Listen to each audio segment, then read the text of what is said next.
Estamos en Punto de Corte Radio a través de Radio Fe y Alegría, hoy martes 23 de abril del 2018.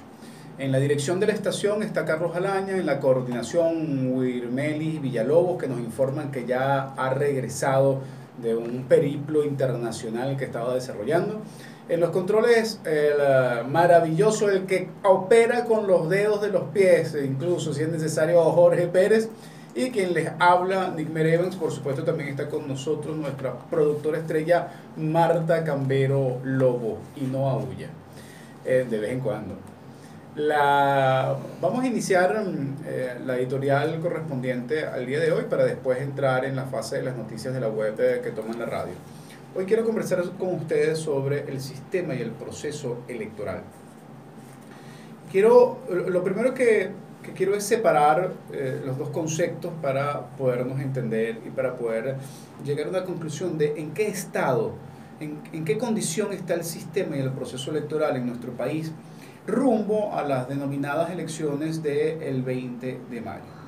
Primero, el sistema electoral es todo aquello que compone y conduce a la elección. Eso quiere decir que el sistema electoral, entre otras cosas, es el conjunto de normas, el conjunto de instituciones y el conjunto de actores que forman parte de un proceso electoral. Es importante también señalar, y el proceso electoral en sí mismo es la fase sobre la cual se escoge. Entonces está el proceso, el acto del voto, es el proceso en sí mismo. En esta última fase de disputa, de controversia en relación a las elecciones del 20 de mayo, se ha iniciado una campaña por parte del Frente Amplio, espacio del cual formo parte, lo que no quiere decir que pues comparta absolutamente todo lo que se desarrolla dentro del Frente. Hay debates, un espacio democrático, efectivamente hay diferencias, es necesario que haya diferencias. Se ha iniciado en el Frente Amplio una campaña diciendo que lo del 20 de mayo no son elecciones y que no es voto. Bueno, tengo un sesgo personal en relación al ser politólogo y haber estudiado durante tantos años estos conceptos como para que vengan y ahora traten de cambiármelo de una manera poco habitual o sin mayor argumentación que solamente el hecho de cuestionar el sistema electoral y cuestionar el proceso electoral. Pero si tú cuestionas el sistema electoral y el proceso electoral es porque hay unas elecciones. Entonces, el 20 de mayo va a haber unas elecciones. El problema no es que haya unas elecciones, sino que son fraudulentas desde su génesis. El problema no es que no haya elecciones, va a haber unas elecciones, pero no son democráticas, porque no se ha permitido que los diversos actores políticos del país que desean participar libre y democráticamente en unas elecciones participen. ¿Por qué? Bueno, porque se ha sancionado, porque se ha castigado, porque se ha excluido tanto a organizaciones y partidos políticos como a actores políticos que tienen apetencia y pretensiones presidenciales. Desde el principio entonces hay una exclusión, pero además, claro, y las exclusiones no son administrativas realmente, terminan siendo políticas, por razones estrictamente políticas. Se cercena el sistema electoral y por lo tanto se genera la cama para el desarrollo de un fraude. Lamentablemente los candidatos que hoy participan en las elecciones, yo no voy a caer en el lugar común y no voy a cometer el error de llamarlos colaboracionistas. Yo no creo que ellos estén colaborando con el gobierno. Estoy absolutamente convencido de que ellos en buena lid están llenos y preñados de buena voluntad en la intención de poder adversar y poder remontar la crisis que existe con base en el gobierno desarrollado por el madurismo que nos ha llevado a esta hecatombe nacional. No sé si alguno de ellos tendrá una intención, una segunda o tercera intención, pero en principio no soy yo el adecuado para juzgarlos.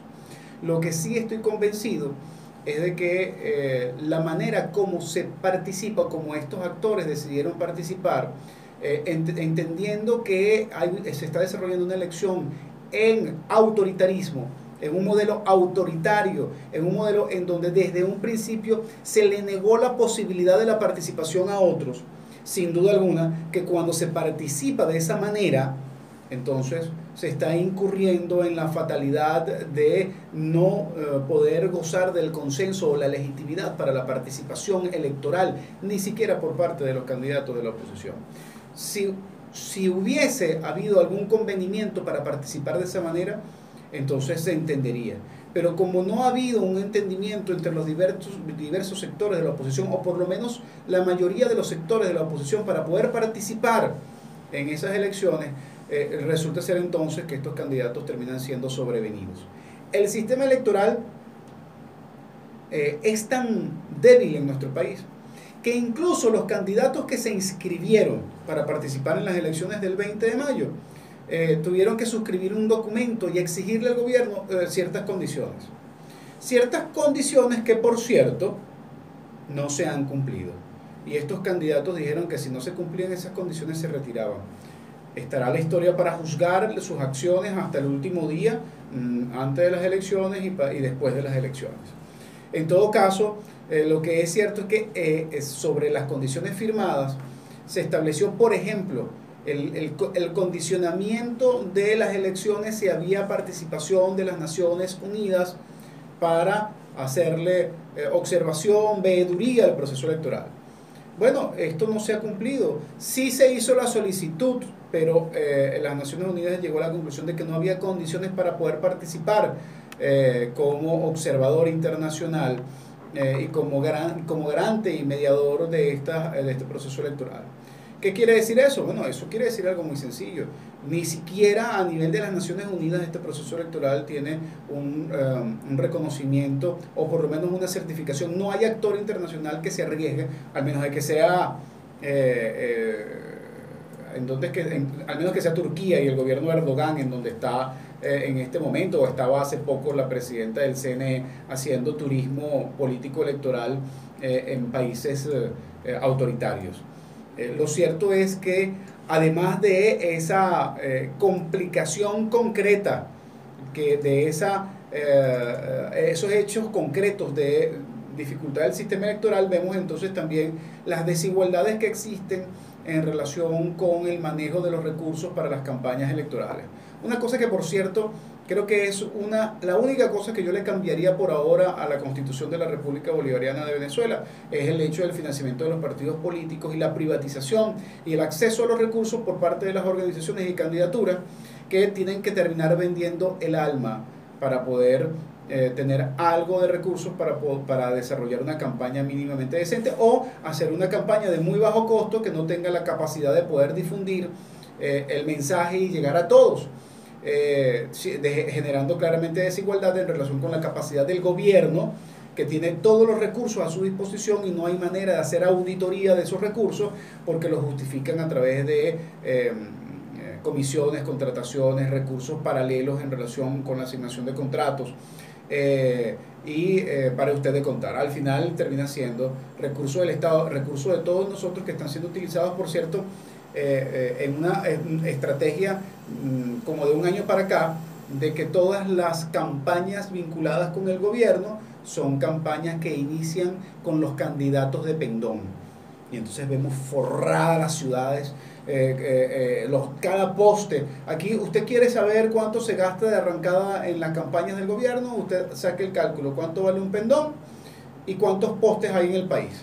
Y sobre eso verá que ese nada más es el gasto de arranque. Todavía, por cierto, que hay pendones de Erika Farías pegados por ahí en algunos postes y arrumados en algunos containers de basura.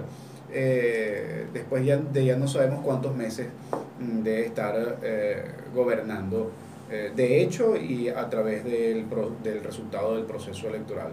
En todo caso, es importante que abramos el debate no solamente del uso adecuado de los conceptos para no generar confusión, sino que también hagamos de esta lucha por unas mejores condiciones, por mayor democracia y por el restablecimiento del orden constitucional, una lucha que no se agote solamente en el dilema de votar o no votar el 20 de mayo, sino de discutir de manera certera y concreta qué significa el acto del 20 de mayo y qué va a pasar después del 20 de mayo, que es lo más importante y que es lo que se está preguntando todo el mundo. ¿Cómo prepararnos no para el 20, sino para el 21? El que quiera ir a votar, por lo menos de mi parte, no va a encontrar ninguna resistencia, sino argumentaciones para poder discutir si realmente vale la pena participar o no en unas elecciones que no han tenido en ningún momento condiciones para poder ser avaladas como democráticas. Vamos a hacer una pausa respectiva de esta hora en Punto de Corte Radio y en el próximo segmento vamos con las noticias en la web que toman la radio.